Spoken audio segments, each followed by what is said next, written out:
በአዲስ አበባ ከተማ ባለፉት ጥቂት ዓመታት የነዋሪዎችን ሁለንተናዊ ተጠቃሚነት ያረጋገጡና የከተማዋን ገጽታ የቀየሩ ፕሮጀክቶች እውን ሆነዋል። እነዚህ ፕሮጀክቶችም በዓለም መድረክ ላይ እውቅና የተገኘባቸው እንዲሁም ለሌሎች ሀገራት ጭምር ተሞክሮ መሆን የቻሉ ናቸው። በከተማው የሚገኙ የሚዲያና የኮሙኒኬሽን ባለሙያዎችም እነዚህኑ መዲናዋ የገነባቻቸውን ግዙፍ ፕሮጀክቶች ጎብኝተዋል። ፕሮጀክቶቹም የከተማዋን ዜጎች ማህበራዊና ኢኮኖሚያዊ ተጠቃሚነት ያረጋገጡ መሆናቸውን ባለሙያዎቹ ተናግረዋል። እኔ ራሱ አብሬያት የኖርኩባት ካሳንቺስን ያልመሰለችልኝ አዲስ የተፈጠረች እንደ ስሟ ካሳንቺስ ያራዶች መንደር የምትባለው አሁን ነው ትክክለኛ ስሟን ያገኘችው። ካሳንቺስ ዛሬ ግን ስሟ ተለውጦ መንገዶቿ እንደዚህ አምሮ በአደባባይ ታጅባ በመታምር አበባ ታጅባ በማየቴ ልባይ ደስታ ይሰማኛል። እዚህ አካባቢ ላይ ያሉ ወጣቶች እንደ ጉለሌም ስናየው በጣም ጥራት ያለው ደስ የሚል ሜዳ ሆኖ አልቆ አይቻለሁ ማለት ነው።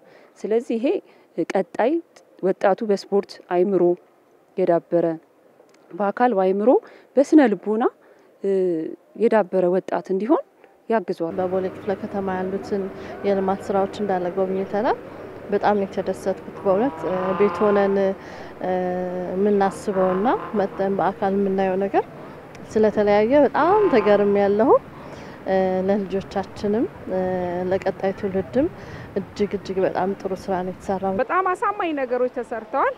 አሁን ላንለው ትውልድና ለሚቀጥለው ትውልድ የሚበቃ አይነት ስራ ተሰርቷል። በዚህ አጭር ጊዜ ውስጥ የሚገርመው በዚህ አጭር ጊዜ ውስጥ ነው ሁሉም ነገር የተሰራውና ወጣቶችን ማዕከል ያደረገ ተማሪዎችን ማዕከል ያደረገ እንዲሁም ሴቶችን ማዕከል ያደረገ ተጨባጭ ስራ ተሰርቷል። ይሄንን ማየት ማመን ነው የሚለው ነገር አይቼ ያረጋግጫለሁ። ከተማዋ ባለፉት ዓመታት የሰራቻቸው የልማት ስራዎች የመዝናኛ አማራጮችን በማስፋት የቱሪስት መዳረሻነትን የሚያሳድግ ተግባር መሆናቸውንም ነው ባለሙያዎቹ የተናገሩት። ለማህበረሰቡ ምን ያክል የተሰራ እንደሆነ የሚያሳይና እንዲሁም ደግሞ አሁን ነው ይሄኛውን ፓርክ ስናይ እኔ ኢንዶኔዥያ ኑር ያለውና በ6 ዓመት እዛ ዓለም ላይ የማየውን ነገር ነው አገሬ ላይ ያያየሁት ያለውትና የምመኛትን ኢትዮጵያን ነው ፕራይም ሚኒስተራችን እየሰራ ያለው። ለነዋሪዎቿ ምቹ ከማድረግ አንፃር ትምህርት ቤቶችን ከማዘመን አንፃር ለወጣቶች መዝናኛ ከመፍጠር አንፃር ለህፃናት መዋያ ከመፍጠር አንፃር በተጨማሪ የቱሪስት መስህብን በዛ ደረጃ ያደርጋልና በከተማው በተለየ ነገር ነው ያገኘነው። በጣም በአጭር ጊዜ ውስጥ ብዙ ስራዎች ተሰርተዋል። አሳማኝ ነገር ነው ያየነውና በሌሎች ከተሞችም ይሄ ነገር ቢዳረስ የሚል ጉጉት ነው የጫረብኝ።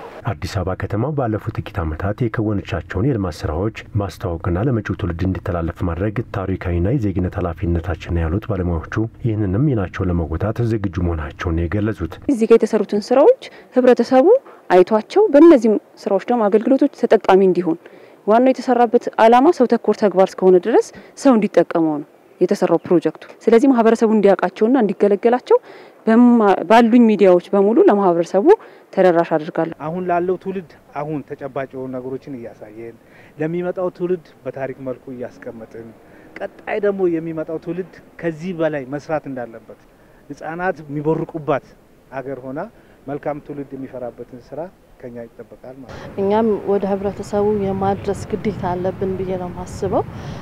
ሁሉም ሰው ደግሞ መጥቶ ቢጎበኘው ቢያዩላለው እኛ የራሳችንን ግዴታ ለመወጣት ቃል እንገባለን። ልክ ቤታችንን እንደምንጠብቀው አካባቢያችንን እንደምንጠብቀው ሁሉ እነዚህ የተሰሩ ቦታዎችን በመጠበቅ መቻል አለብን።